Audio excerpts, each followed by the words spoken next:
You're always complaining about being cold, my mother-in-law remarked, her tone tinged with irritation. So, I went ahead and set up a bonfire in the yard for you. Go on, warm yourself up out there before you turn into an icicle. She gestured towards the backyard, visible through the window. Curious, I followed her pointing finger, only to be met with a sight that filled me with despair. My name is Rosetta. I'm 27 years old, a working housewife who juggles part-time shifts at a nearby supermarket. My husband Andy is 29, 2 years my senior, and works in an office. Together, we have a 1-year-old son named Daniel. Around a year before Daniel was born, we made the decision to move in with Andy's family. With his father's passing before our marriage and his mother living alone, it made sense financially to share a home and save money for our child. However, since then, the subtle jabs from my mother-in-law have only increased.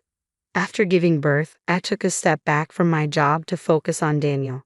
However, my mother-in-law wasn't pleased. I can take care of Daniel. Why don't you work outside? She'd say, implying it was the norm for a daughter-in-law to work when living together. She labeled me lazy for staying home. Adding insult to injury, she criticized my weight gain post-childbirth, accusing me of laziness. Despite feeling unwell, I resumed work, but I chose part-time hours to be with Daniel.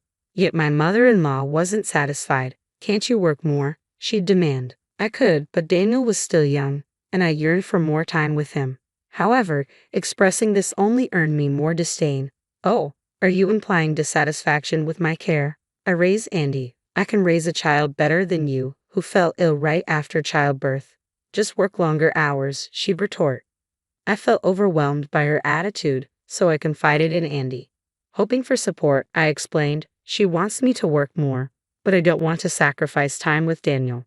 Can you talk to her? Disappointingly, Andy sided with his mother. Mom knows best about raising kids. You're only working part-time, right? We're here to save money, so just do as she says.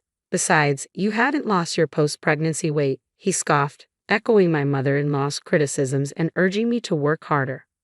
One day, my mother-in-law decided to take matters into her own hands by calling my workplace and persuading them to increase my hours. Her connection with the part-time leader at the supermarket ensured my compliance. Unable to oppose this decision, I found myself juggling longer shifts alongside the already burdensome household chores. I barely had a moment for Daniel amidst the relentless demands. Leave Daniel to me, my mother-in-law would insist. You focus on work and house chores. And mind you, you haven't shed any weight yet, have you? It's rather unsightly, she'd remark, her criticisms cutting deep. Yet when Daniel needed attention or made a mess, suddenly, I was expected to intervene promptly. You're his mother? Handle it. Can't you discipline him properly? She'd scold, adding another layer of pressure. One particularly frustrating day, as I diligently cleaned the yard per my mother-in-law's instructions, Andy's criticism stung. Why are you so dirty? Don't come in the house like that, he chided, oblivious to my efforts. Feeling unjustly attacked, I snapped back, airing my grievances about the unequal distribution of household responsibilities. His reaction was dismissive, directing me to another room without so much as a glance. Fed up with the situation, I made a decision. Despite most of my salary going towards household expenses, I began documenting my mother-in-law and Andy's behavior. I recorded their words on my phone and meticulously chronicled daily events in a diary. It was a step towards reclaiming my voice and asserting my worth. On a chilly winter day, I gathered the courage to ask Andy for some money to invest in winter clothes. Why do you need new ones? He retorted, dismissing my request. You earn so little yet desire luxuries. Your old ones should suffice. Besides, they don't fit anymore, he added, not hesitating to critique my weight gain. With a begrudging gesture, he tossed a $50 bill my way. That should cover a few items, he remarked brusquely. Though I knew $50 wouldn't stretch far, I accepted it gratefully, silently plotting my exit from Andy's family home. On my way back from work, I stopped by a store and purchased a much-needed down jacket, a small step toward reclaiming some sense of comfort and security. However, my relief was short-lived. The following day, to my dismay, my new down jacket was nowhere to be found. Confused and frustrated, I approached my mother-in-law, who lounged leisurely in the living room. Have you seen my down jacket? I inquired. Her response left me speechless.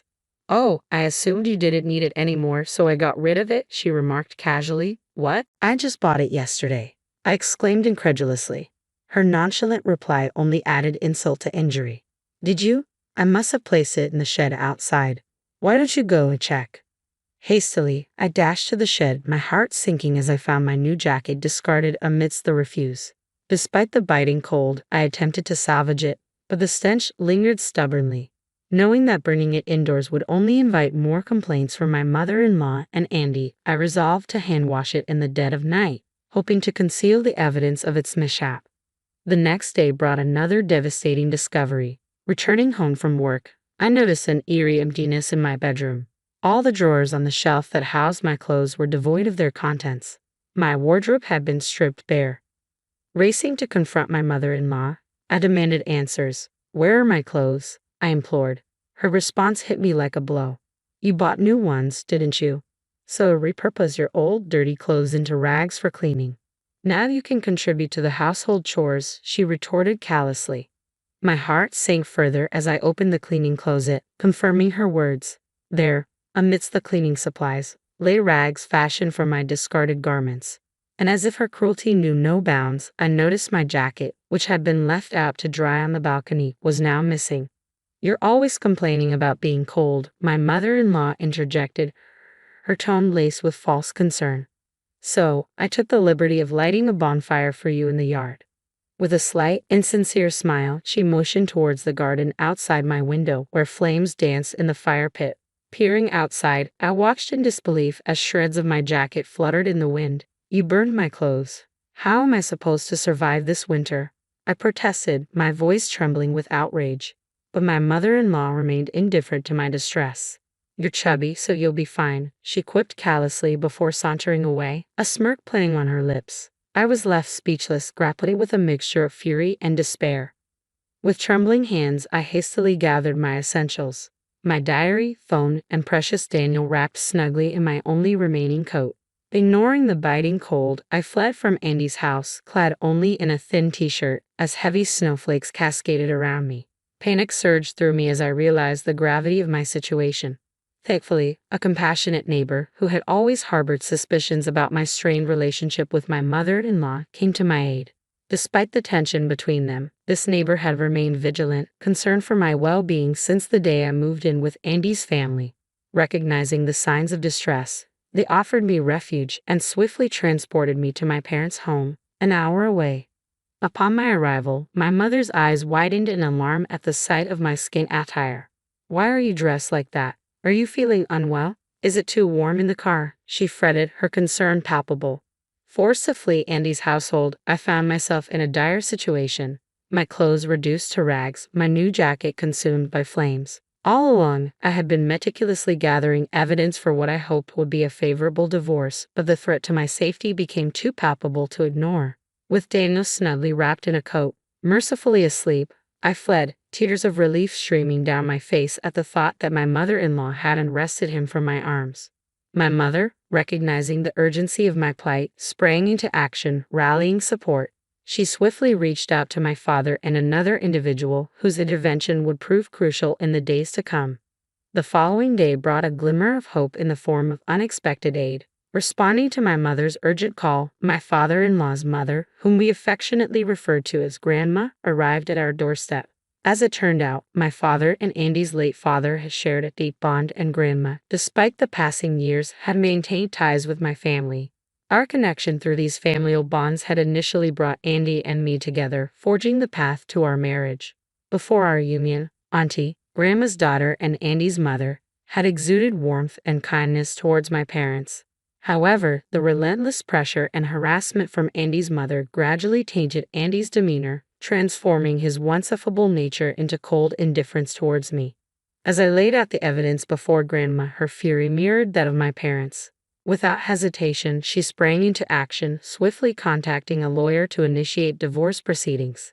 In a matter of days, arrangements were made, and we, accompanied by my parents and Grandma, embarked on a visit to Andy's family home, leaving Daniel in the capable care of my nearby sister. Upon our arrival, my mother-in-law's reaction was predictably hostile.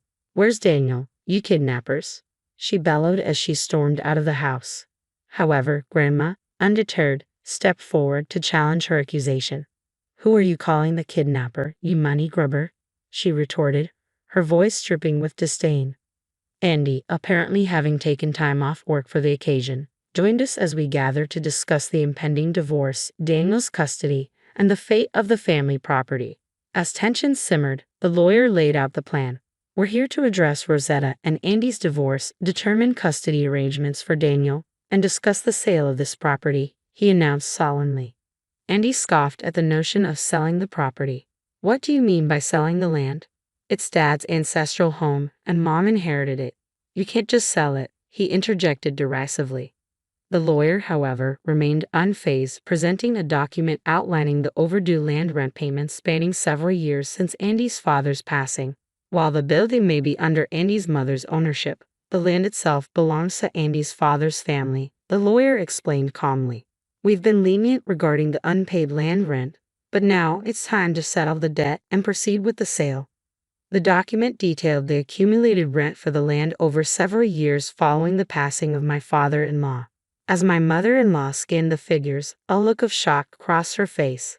How can we pay this all of a sudden? She exclaimed in disbelief. Grandma swiftly silenced her with a stern quiet before addressing the issue at hand. We've been sending you notifications every month. You chose to ignore them, she rebuked. And more importantly, you need to make amends for how you've treated Rosetta. Unmoved, my mother-in-law attempted to deflect the blame. Rosetta's accusations. She's just my daughter-in-law. Why should it concern anyone else? She argued defiantly. She's probably making things up. She's always been deceitful, finding excuses to avoid chores and work. My mother-in-law continued, her voice rising in frustration as she directed her accusations towards Grandma. I've never lied simply because you believe I'm overweight, I asserted firmly, my voice trembling with suppressed anger. You've burdened me with endless chores, robbing me of precious time with my child. Do you have any idea how difficult it was to be instructed to brave the winter cold in nothing but a t-shirt? You've been spreading these falsehoods to anyone who will listen, always eager to shirk responsibility, my mother-in-law retorted with a smug grin. However, her confidence waned when I played back the recorded snippets of her and Andy's snide comments from my phone. That's fabricated, she exclaimed, her facade faltering. In a moment of frustration and desperation, I dashed to the closet, snatching up a rag crafted from my discarded clothes. Slamming it onto the table, I challenged her, how do you explain this? My clothes reduced to rags, just as captured in the recording. Enough, Rosetta? Perhaps Mom's actions were a tad extreme, but let's not overlook the fact that your lack of effort only fueled her frustration, Andy interjected, his tone laced with condescension. Before pointing fingers, take a moment to reflect on your own actions. Excuse me, are you blind? Since moving here, I've shed at least 22 pounds, he continued defensively. The reason my clothes don't fit isn't because I've gained weight, but because I've lost it so rapidly. Everyone except you and Mom is concerned about how thin I've become. Andy's words seemed to dawn on him as he acknowledged the extent of my weight loss. I deeply regret entrusting Rosetta to your care, my father chimed in, his voice tight with restrained anger. Clenching his fists on his lap, he fixed the steely gaze on Andy and the others. But I've been the primary caregiver for Daniel, Andy persisted, his determination evident. Rosetta simply isn't equipped to handle him. We're prepared to take this to court to ensure we retain custody of Daniel. Indeed, courts typically lean towards the mother's favor, the lawyer interjected calmly, his tone carrying an air of authority. But consider this, would they entrust Daniel to individuals who fail to even notice Rosetta's dramatic weight loss? Can you afford the expenses associated with hiring a lawyer and covering court fees? Furthermore, I will also be pursuing claims for alimony and land rent for this property. The gravity of the situation seemed to dawn on my mother-in-law. This is so unjust, she muttered, her voice trembling with frustration. Who's being unjust here? My father countered, his tone firm. Both of you have tormented Rosetta and even attempted to separate her from Daniel. Where did the money Rosetta earned go? Why did she flee to her parents' home in nothing but a t-shirt, carrying Daniel through a snowstorm? My usually reticent mother-in-law's facade crumbled as she began to weep, casting blame on my mother-in-law. I am truly sorry. We will make amends for spoiling Daniel and causing Rosetta such anguish. Grandma spoke up, addressing us directly before signaling to the lawyer. Simply settle your debts and we'll sever all direct ties with you and inform our relatives, I asserted firmly. Following that resolution, I tendered my resignation from the part-time position, duly informing headquarters of my mother-in-law's meddling. The company expressed regret and assured me of measures to prevent such power imbalances among part-timers. While no repercussions were reported for the individual acquainted with my mother-in-law, assurances were made regarding future safeguards. In the ensuing weeks, my divorce from Andy reached its conclusion. Securing custody of Daniel and receiving a fair amount of child support, I navigated the challenges with resolve. Andy's financial strain was palpable, particularly as he assumed responsibility for the outstanding land rent. Grandma's light-hearted jest about the house's fate hinted at the irony of the situation. Transitioning to a new phase of life, I relished the opportunity to reside with my parents, cherishing the precious moments spent with Daniel. With plans to eventually join my father's company, I utilized the divorce settlement to rejuvenate my wardrobe, reveling in the joy of coordinating outfits with Daniel. As I looked toward the future, I eagerly anticipated the prospect of devoting even more time to my son.